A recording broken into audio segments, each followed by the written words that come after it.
Seoul, where tradition meets innovation, from historic palaces to futuristic skyscrapers, traditional markets to trendy cafes. Seoul offers no shortage of experiences waiting to be explored. So today we're going to explore this city and show you the main things to do.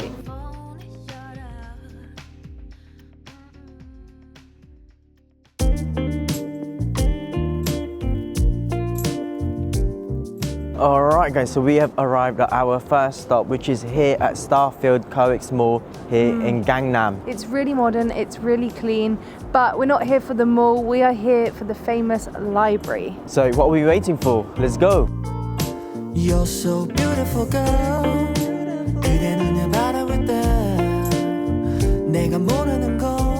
So we've made it inside the very famous library. A lot of people know about it. It's very busy here, but I can see why. It's a really unique library. It looks really, really aesthetic. There's just books everywhere, honestly. And then we've got this amazing Christmas tree in the middle, which just looks stunning. Beautiful. Like the design here, guys, is so unique. There's two stairs from that side and then this side here going up and down. Definitely the biggest bookshelves I've ever seen. The only thing I can think of it being similar to is, you know, in the Harry Potter scene. Oh yeah, like that. Yeah. Yeah. But yeah, it's honestly amazing. So this place has now got loads of coffee shops inside. There's like Starbucks, Arabica. So it's not just the library, it's become like a all-purpose place, I'd say.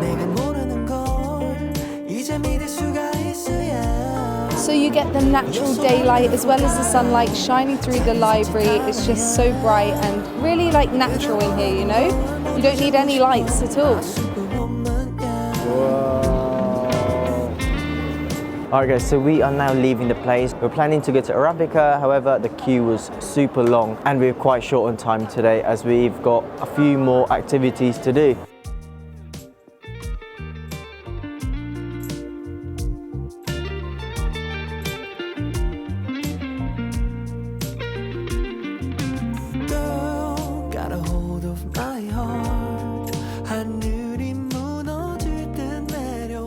The best way to get around Seoul is using the subway. It's not that expensive, it's only 1,500 won. However, you do need to pay a 500 won deposit. So make sure to keep that single ticket with you so that after your trip you can then get that 500 deposit back.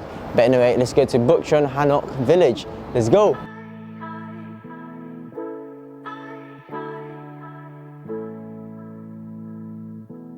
I see the light shining on the stage. This is what I imagine every day.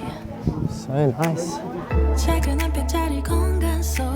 This town actually has 600 years worth of traditional Korean residential architecture, and the houses here are actually called hanoks, and a lot of people still live here. So a lot of these houses has been restored, that's why they look so beautiful. Just look at that right behind us. We're actually going uphill that way and then downhill. You can actually see a view of the city when you look downhill, and at some parts you can even see, I think it's called the Nam Tower. So yeah, you do get a pretty good view from up here. And guys, I just love the buildings because they're made out of like multiple different materials. So you've got stone, you've got wood, you've got brick, and it all just looks so, so nice. And there's all these like contrasting colours. You've got whites, reds, grey, and then obviously your brown on the wood. Just looks stunning, honestly. This place is actually so busy. It's quite hard to actually get a picture spot where there's no one in it because people are just coming back and forth. I think you would have to come very early in the morning, but yeah, it's stunning and it's definitely worth coming to if you're here in Seoul, just to get that old traditional Korean vibe and to really experience what it would have been like 600 years ago. Just look at the patterns, guys. Just wow, it looks so aesthetic. Wow, and just look at the building here as well. Like, look at the design, look at the architecture, like every bit of details to it. It literally looks like temples, the roofs.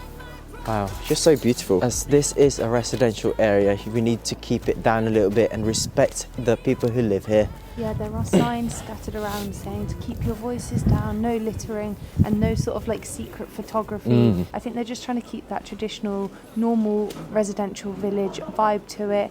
I guess if you were the residents, you wouldn't be very happy with your home becoming a tourist spot. Yeah. So in this area, there are actually 2 different palaces right next to it, and we're actually going to go to one of them. So let's go and we'll meet you there.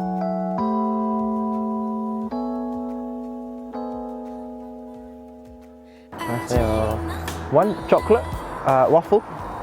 Yes. Chocolate, this one. Thank you. So we just got a chocolate waffle to warm us up, but I didn't realise that the chocolate was actually chocolate ice cream. I think it was meant to be chocolate. So it might be cold. Nice.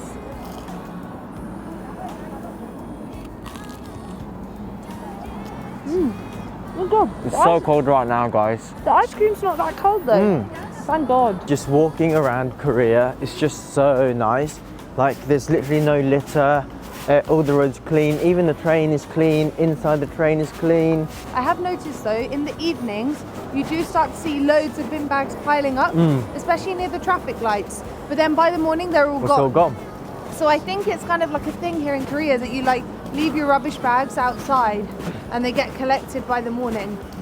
But no, guys, Korea is just such a vibe, isn't it? Yeah, it's actually very peaceful. It is. I mean, busy, but peaceful. Even like in a touristy area, like you'd think that it's quite noisy, but it's actually not. Yeah, it's not too bad. Everyone here is just so respectful, friendly. It's peaceful and it's like just nice.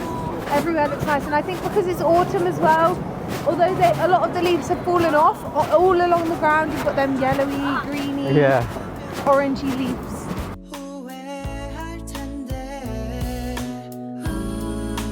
Alright, so we have arrived at Gbong Palace, and this is the biggest out of the 5 palaces here in Seoul.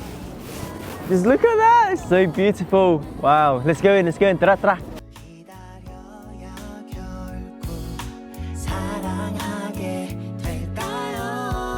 Oh my God, this is so beautiful. It's stunning. Wow. And I was not expecting to see that amazing backdrop behind it. Wow. Just look at this, guys. I'm just gonna have to show you. Look at that.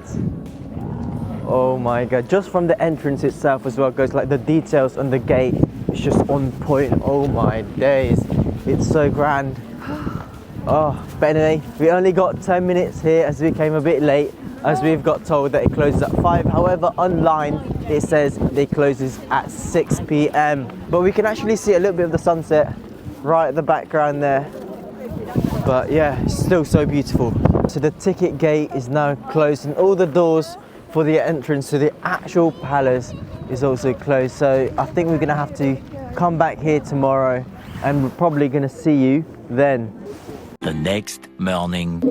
I guess we've just barely made it for the change of guards, and it's happening right now. So we're gonna stop talking and then we'll show you.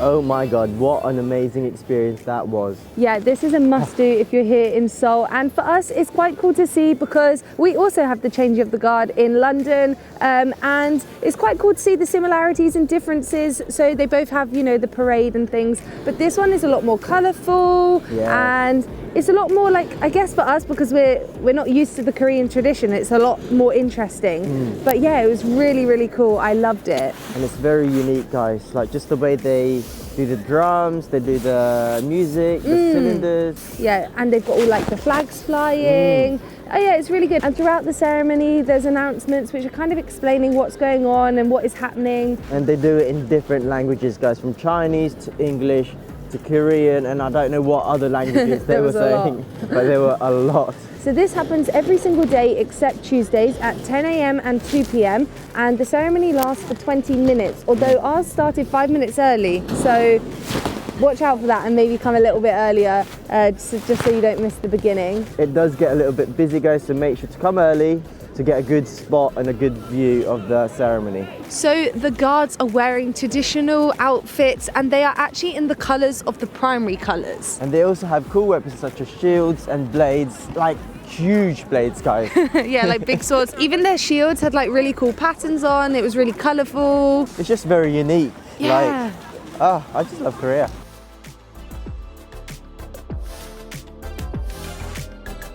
Alright guys, so we just bought a ticket to enter the palace and we have paid 3,000 won. I heard that if you come dressed in the traditional outfits, I think they're called hanboks. Hanboks, yes. But I'm not 100% sure if that's how you pronounce it. If you come wearing them, whether you're a foreigner or a local, you can actually enter the palace for free. So that's something to note if you want to do that. And to rent a hanbok, it costs 10,000 won. So it's not really that bad, you know? And I think it would look really cool to have pictures here, like dressed in the traditional outfit.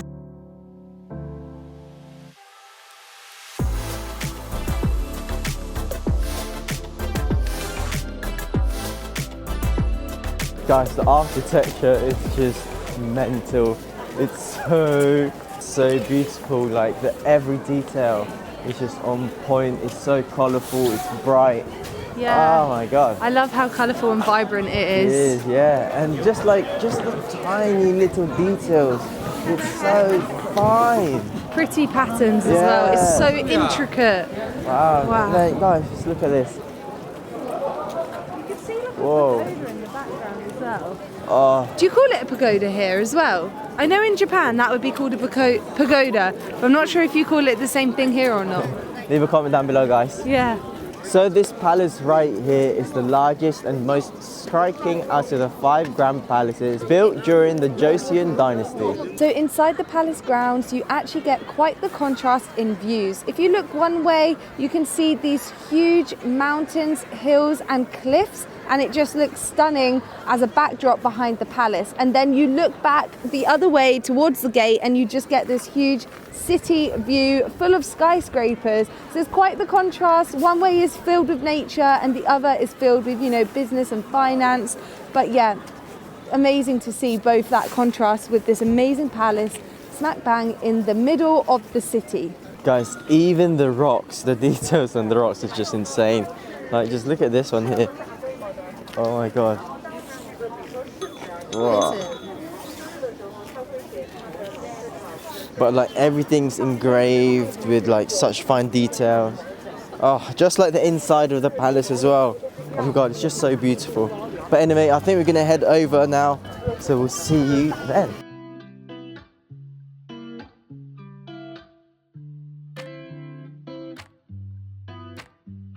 So we have arrived at Lotte World Mall and we are here for one thing and one thing only, and that is to get up to the Seoul Sky just to see the whole 360 view of Seoul.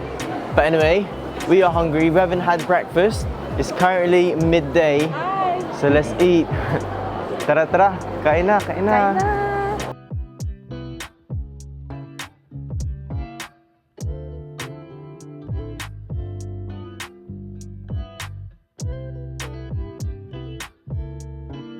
So that meal was lovely, and now we're gonna enter the tallest building here in Seoul, which is the Sky Tower. Let's go!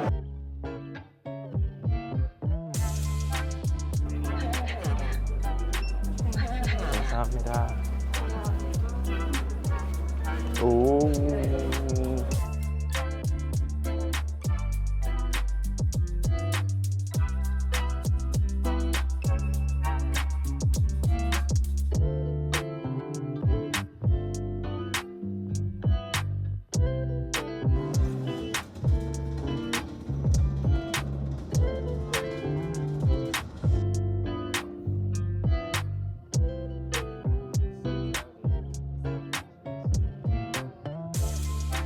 Welcome to Korea's tallest building.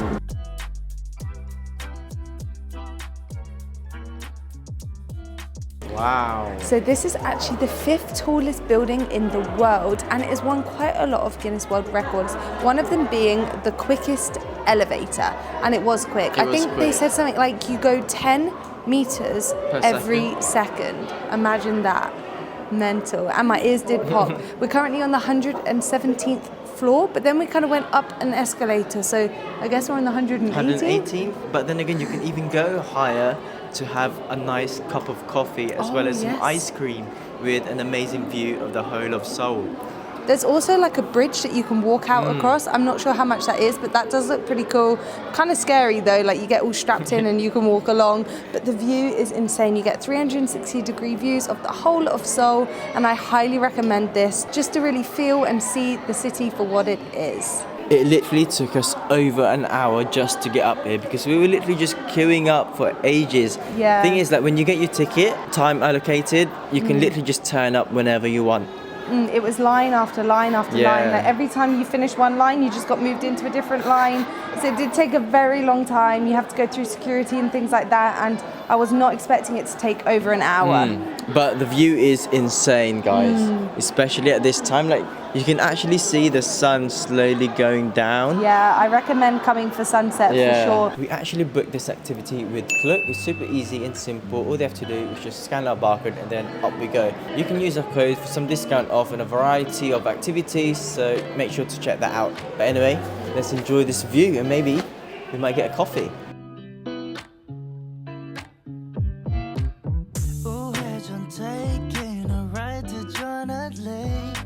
Alright guys, so we literally just found out that you can even go higher. Now we are on the 120th floor outside at the Sky Terrace. Oh my god, it's so nice. It's not that big, like it's only like this little area here. At least you get a bit of a fresh air as well. It is a bit hot inside. Just look at this. Oh. Alright guys, we had such an amazing time here in Seoul and ending it with this amazing view of a 360 view of the city. And it's perfect that it's like sunset. Unfortunately, we can't stay for the whole sunset because we are actually going to catch a train to Busan tonight. Unfortunately, our ticket got cancelled and got put to really late, so our train is now at like 10 o'clock at night. So luckily we did get to see this, but we are going to have to go and get our luggage and things. I hope you've enjoyed this video and we've given you some ideas on things to do and see here in Seoul when you make your trip here, because it is a must-visit destination, guys. You must come. We're definitely going to come back because we've only seen a portion of this amazing city. But anyway, guys, we're going to end the video here, so make sure to like, share, subscribe, press that notification bell on, and we'll see you in the next one. Peace. Bye.